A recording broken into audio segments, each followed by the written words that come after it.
अस्सलाम वालेकुम। चलाक फुप्पी के मुफीद टोटके। ऐसी खवातीन और मर्द जिनके चेहरे पर बहुत मोटे और पीप वाले दाने निकलते हैं, महंगे महंगे इलाज करवा कर थक चुके हैं, लेकिन दाने हैं कि कम होने का नाम नहीं लेते। ऐसी खवातीन और मर्द हजरात के लिए लाजवाब टोटका। आप रोज़ 3 या 4 कीनू खाएं, एक हफ्ते में दाने कम होने लगेंगे और फिर निकलना बंद हो जाएंगे। आलू बुखारा बेख्वाबी, नींद की कमी की शिकायत दूर करने के लिए और दिमागी काम करने वालों के लिए एक बेहतरीन और नहायत मुफीद दवा है। आलू बुखारे के इस्तेमाल से आपकी ये शिकायत दूर हो जाती हैं। अगर रोज़ाना थोड़ा सा लूबिया खा लिया जाए तो इससे 1 महीने में वज़न में कमी आ जाती है, ताकत में इजाफा होगा, ब्लड प्रेशर नॉर्मल रहता है, विटामिन बी, फाइबर, प्रोटीन का ख़जाना है और स्किन के लिए भी लूबिया बेहद मुफीद है। साबित सुर्ख मिर्च को पीसते वक्त अगर इसमें चंद कतरे सरसों का तेल शामिल कर दिया जाए तो मिर्चें बआसानी पिस जाती हैं और इनका रंग भी गहरा हो जाता है।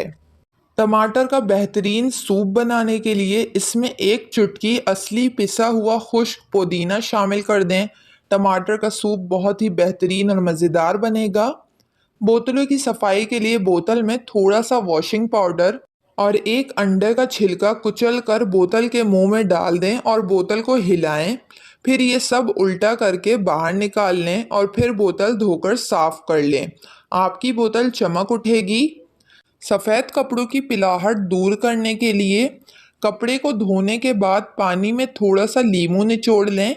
अब इसी पानी में कपड़े को खंगालें, सिरका नमक मिला लें, पानी में दोबारा इससे खंगालें और साए में खुश्क करें। सफ़ेद कपड़े की पिलाहट दूर हो जाएगी और कपड़ा चमक उठेगा। अगर खारिश या जिल्द छिल गई हो तो सिरका जिल्द की सतह पर दौरान खून को हमवार रखने में मदद देता है।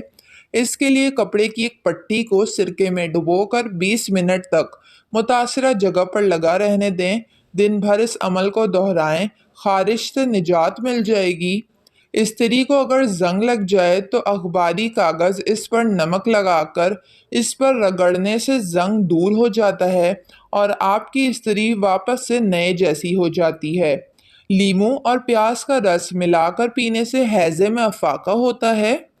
अगर आप कई दिनों के लिए आलू महफूज करना चाहती हैं तो इनके साथ एक सेब रख दें, आलू ख़राब नहीं होंगे। बच्चों को बाहर की खस्ता चिप्स बहुत पसंद होती है, लिहाजा आलू के कतले काटने के बाद इन्हें नमक और थोड़ी सी फिटकरी मिले पानी में 20 मिनट के लिए भिगो दें और फिर निचोड़ कर फ्राई करें। बाहर जैसे आलू के चिप्स घर पर तैयार हो जाएंगे और बहुत ज़्यादा क्रिस्पी और हाइजेनिक होंगे।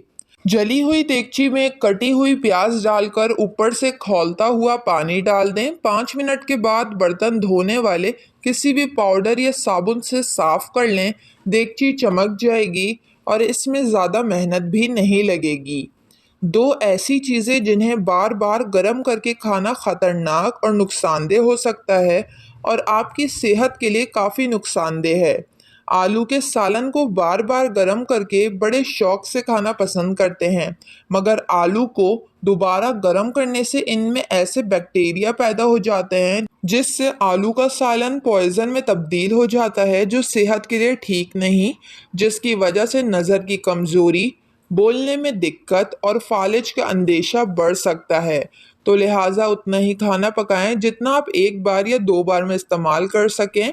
अक्सर देखा गया है जो तेल या घी हम इस्तेमाल करते हैं पकोड़े मिठाई बनाते वक्त, तो अक्सर तेल बच जाता है और उसी तेल या घी को हम दोबारा इस्तेमाल करते रहते हैं जब तक वो ख़त्म ना हो। कई दफ़ा इस्तेमाल करते हैं, वो भी काफ़ी दिन तक, लेकिन ये नुकसानदेह है।